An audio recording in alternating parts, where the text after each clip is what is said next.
Welcome to Take Charge with Dr. Chichi, where nurses take control, break barriers, and build a future of financial freedom and career success.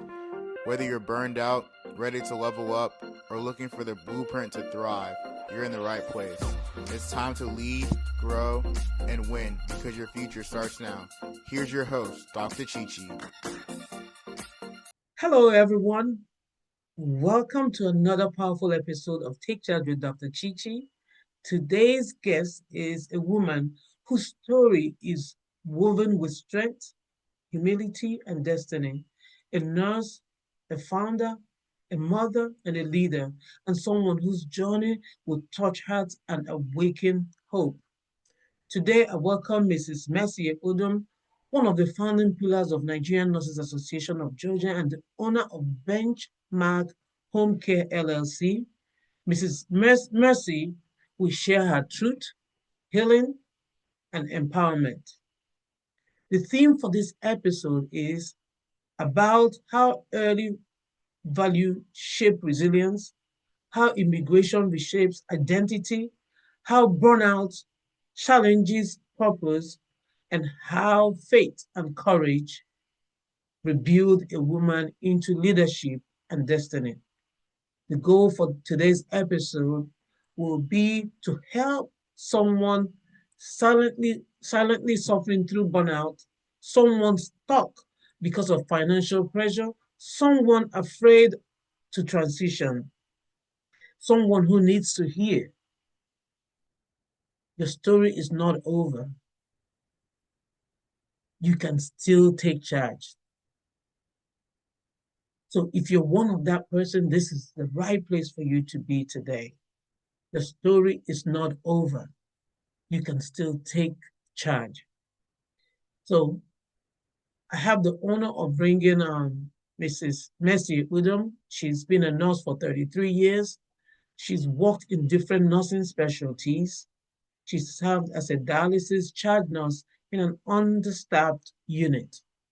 One of the founders of Nigerian Nurses Association of Georgia, owner and CEO of BenchMark Home Care LLC, a woman of resilience who has lived through burnout, transition, and reinvention. I have the honor of introducing Miss Mercy Ekpoudom today. Miss Mercy, can you say hello to everyone? Hi, everyone. Hi, Dr. Chichi. Thank you for having me here today with you. Thank you so much for coming. Are you ready for Christmas? Oh, very much. If I'm not ready now, probably will not be ready. You know what I usually say? I usually say when people ask me, "Are you ready for Christmas?" I said, "You can never be ready till it's over." Because there's always one little thing here and there that you have to go pick up or you have to do before that day. That's correct also, but if you say you are not going to be ready, you will never be ready. You better make it ready. I like the whole holiday spirit though. Yes, yes. That's good. Welcome to the show. Thank you. Thank you All for right, having me. let's dive deep, Mr. Ekpoudom. So tell us about your childhood and what shaped you. Ooh, childhood. Ah. Have you ever known anyone from a polygamous home? Yes. Okay. Their childhood is usually, sometimes it's not very, very pleasant, but make the best out of it. That's the most important thing. Yes. Making the best out of it. Out of it, yes. So I grew up with a house full of with children, from different mothers. Wow. And and being one of the oldest ones, you have to make sure you are helping everybody out. Wow. They have to make sure that you take responsibilities when other mothers are not home. You have to be the one. You start as early as age 10, 11. You become the little mama. The little mama in the house. So I'm telling you, it has been a long road, but and that you carry that forward Mm. in your lifetime. Yeah. And so that's how I grew up in a house full of people and taking charge and making sure everybody's taken care of. Wow. Wow. Yes. So walk us through your journey to America and your journey as a nurse. My journey to America um, started when I was in a school at Uromi. There's a city called Uromi in Mm. Nigeria. And I was in a boarding school with a Catholic boarding school. Mm-hmm. When I finished there, I came home to Benin, and my dad was like, "What school do you want to go to?" I had applied for several schools. Mm-hmm. And Oh, you grew up in Benin, I grew up in Benin Benin, in Nigeria. right? Wow. So, and then he said, "Well, I have three schools." My sister was also living here in the US at the time, my older sister. Mm. So she picked one school here, Gainesville, from here, and I added that to the schools in Nigeria. And then for some reason, I said, well, I'm just going to leave Nigeria, because if I stay there, I'm still going to be the grown up in the house and Mm. still So going to you were be the second in the family. exactly the third. Oh, wow. Okay. I will still be everybody's mother. My sister already had gone because I came like way far ahead, below my sister, because she was Mm-hmm. way older than me. And Wow. before I came along from my mom. And then, and because we had a brother that was the oldest in the family, and then she was the second, and I'm the third. So I decided to come along and stay with her in the US. Wow. And she helped me with the paperwork, and my dad paid the school fees for the year. And then here I come. I got to Chicago. It was so cold with my big The high Wind shoes. City. The wind city, I had no coat, and I didn't know how the Oh, weather my was. goodness. Like, it was frozen cold. And then I was boarding a plane to come to Atlanta, where she was waiting for me. Oh, wow. I got to Atlanta, but because I missed my flight from London, they told her in Atlanta that I did not leave Nigeria.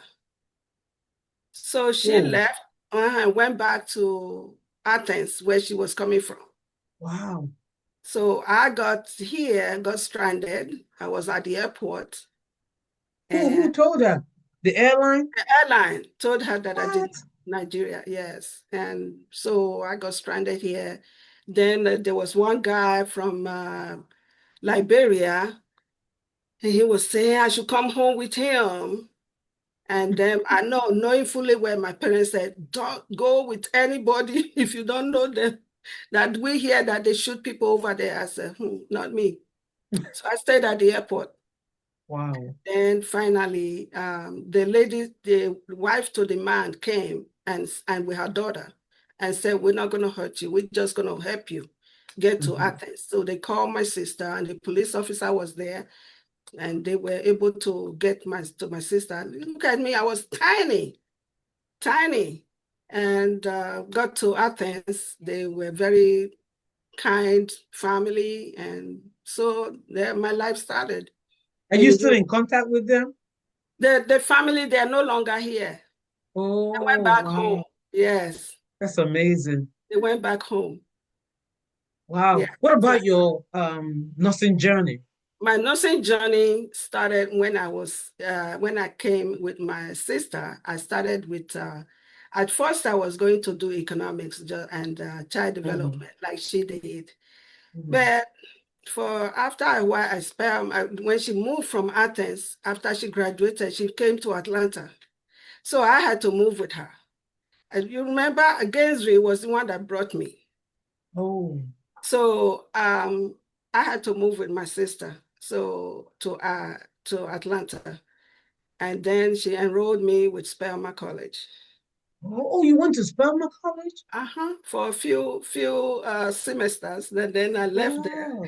And then I said, no, this is economics and child development is not my thing. So I said, okay, I'm going to go to the cab and do nursing. Oh, wow. That's how I went back to the cab and did nursing. And no regrets, I have right? no regrets ever since. And then I went and finished with that one. Then I did use that to work. And then being the oldest, also trying to help my other people, I had to work for a long time with the cab nursing, and I didn't further it. So, and use that until I was able to get my BSN. And then there's the story. I used that to start working still, nothing else. Wow. That's interesting. And you've worked in different nursing specialties, right? Right. But I know you worked in the dialysis, you worked as a dialysis charge nurse at some point. And I Right. know when I had a discussion with you, you said the unit was so understaffed and then you guys had to work too much. Yes. It was, Was I that the think, beginning of your burnout? not really. Beginning of my burnout started, I worked in different areas. As a nurse, I have worked with, paraplegics. Oh. I said that. And there we saw children, young adults, with from swimming, diving into the swimming pool. And they will And hurt themselves. exactly. So that was kind of like touching, because I have little ones, and that young people that you never know whether they're going to ever walk again. And that was something. And then I left there after I finished with nursing. After I graduated from school, I left there and I went to Crawford Long. I worked there for a while. Then that wasn't it. I found a job at Grady. I was there at Grady in the ICU as PRN person. I usually go to the ICU and sometimes emergency room, step down unit. As a PRN, they assign you to different areas. Wow. So, to 5J and all that. And then I left Grady and went to Atlanta Medical and just worked strictly emergency room. Okay. And Yeah, then that's interesting. uh-huh, Wow. So how did burnout affect your mindset, energy, and confidence? Burnout comes like a pipe that is leaking. It's very subtle. Sometimes you're going through it, but you won't even know. right. When will you say it showed up for you? It showed up at when I was actually working with that dialysis clinic. Oh, wow. I had because you go in like 4 a.m. in the morning. Oh, you leave so early. You leave very early, and then you don't get home until about 9, 10 o'clock at night. Ooh, how many hours? More than Oh my 12 God, hours? more than 12 hours, because you are there, because when your shift is ended, you have to put in all the orders that the doctors had come to make rounds, and you walking the rounds with them as a charge nurse. You're walking all the rounds, and you still have your patients to care for. And you are overseeing a whole lot. The text to go and check the water, it becomes like somebody like pulling teeth. So So how difficult. did how did they affect your mindset, My energy, and mindset, it was confidence? like, okay, if I'm putting all this energy Uh-huh. in this, my mom was with me at that same Oh, time. wow. She kept saying, Mercy, you started your business, but you're not giving it time. You're not paying attention to it. Because my phone will be in my pocket. You cannot answer your phone calls. You're having phone calls. So my mindset went like, Mercy, you are putting all this time into something that if tomorrow comes, there's something going wrong, something goes wrong, they're going to tell you go. And yours is sitting back in the back burner. So my mom was hammering that into my head all along, that put more energy, you will do better, you will do better. I was like, oh, Mom, they don't have help. I have to help them, so anyway, finally, it was just a nightmare for me. And you go, you come back, you before you know it's daybreak for you to start heading out again. After you just got home at like 10, before you wind down, it will be like 12 midnight. Then before you know, you are getting up to go back. And you How become many days a week were you working there? so angry. 4 days, 4 Wow. days. And Say, exhausting. exhausting 4 days. Exhausting. But you need more days to recuperate from it. And Yes, yes, then you have housework to do. You have things to take care of in your home, and you yes, really don't have time off. yes. So I told myself, I said, well, you just have to do what you have to do now. Go PRON. Mm-hmm. So I told my manager that I was going PR, and she was devastated. She said, oh no, you're not leaving me by myself. So she said, please come back. Just do one 8 hour a week. And I said, no, what is PRN hours? She said, 8 hours. If I put in 8 hours in a week. hours in a month. In a month, okay. She wanted me to do 1 8 hour a week. I said, 8 hours, I still need time for me to get my stuff together and continue with that. So she did, and she was understanding. So she gave me that PRN position, and but I never feel that 8 hours in a month. I did not. So that was The problem. I had my leg. I know when you had the courage to leave, you were like, you know what, I'm done. I'm done. I was done.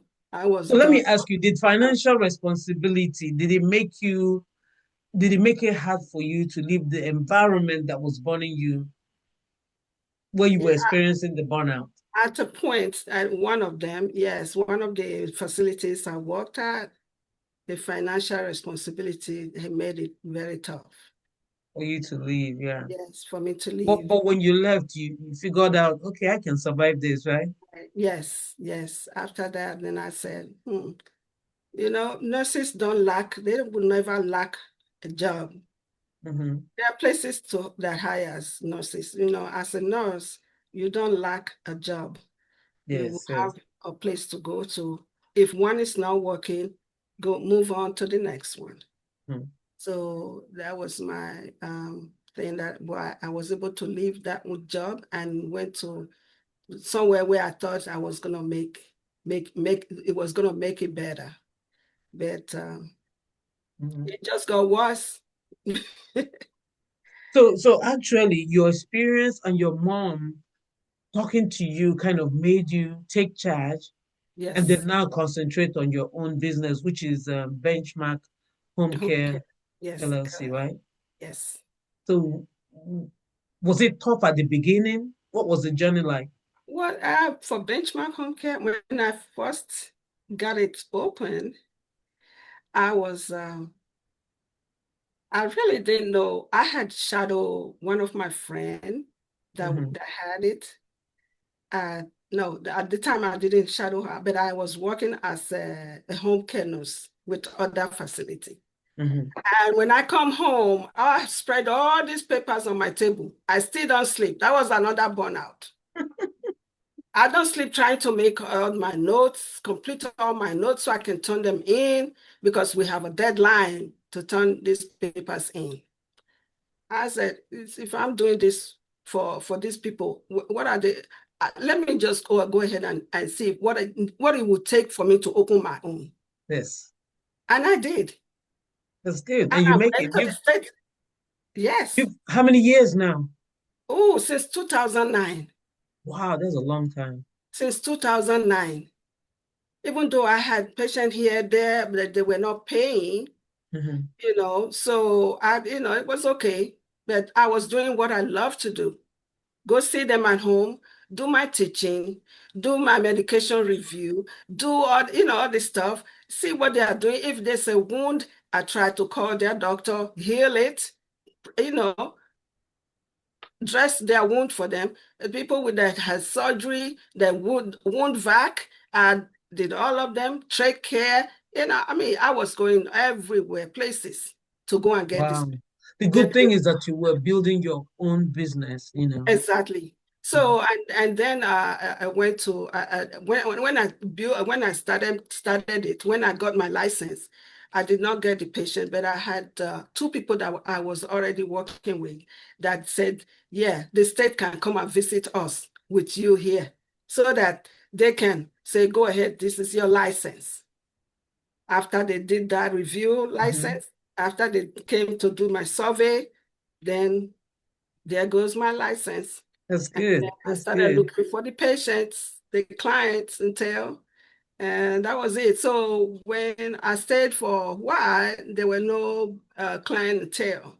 So I had a friend, so she has a home care open, and she was working with peds only.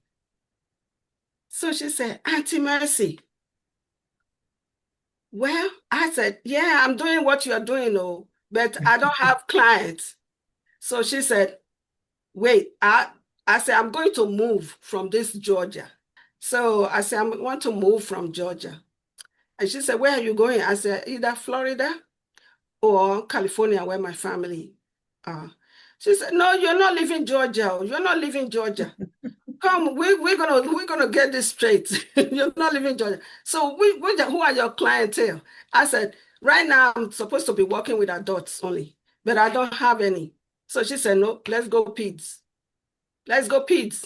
You've worked with pediatrics. You've done pediatric ICU. You've done pediatric emergency room for years. So what are you doing adults only? I said, well, those are the ones I don't want to deal with parents. But they are the best for me today. I'm telling you, I cannot ask for any more. Right now, I don't have any single adult. They are calling, but I don't have that. I don't have staff for them. I have for my peds. Yeah. Yes. That's amazing, though. That's good story. And you're still helping people doing the same thing that you were doing when you were at the bedside. Exactly. Helping people at home this time. It's an amazing story. So what lesson has burnout taught you? Burnout has taught me that you don't have to be there. If it's coming on, stay strong. Like you said, take charge. Take charge. Find things that is going to make you happy. Burnout is not like it's not something to just put you down.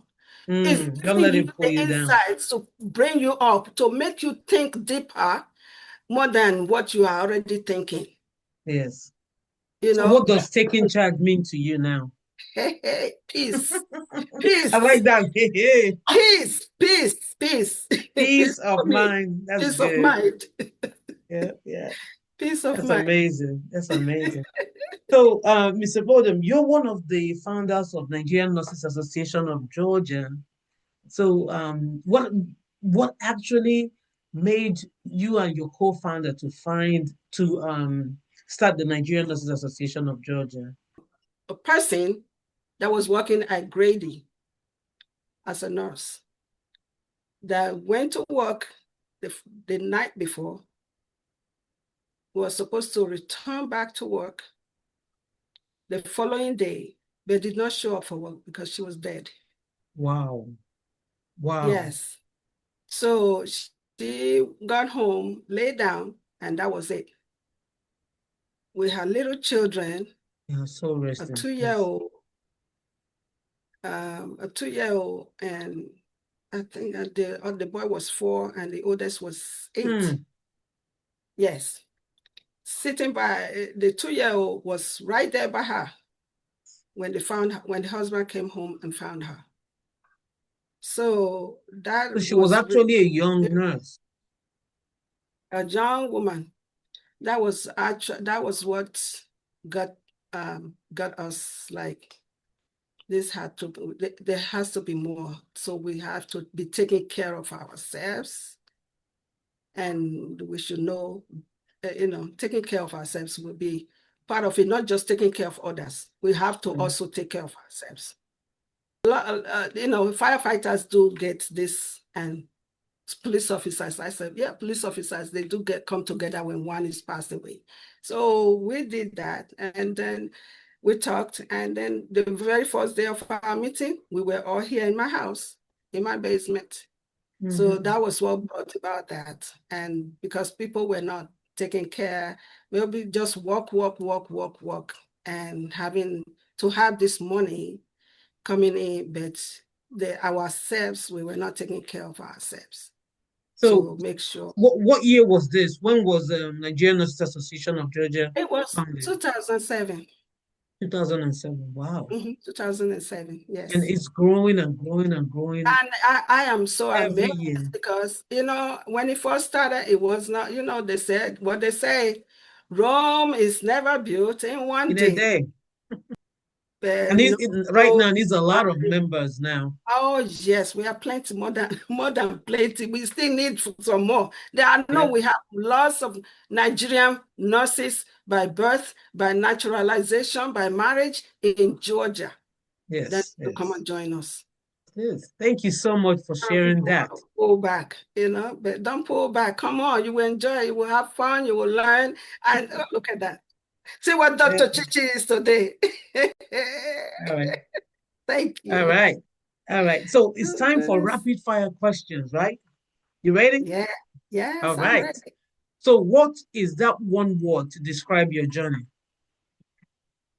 That one word to describe my journey is never give up.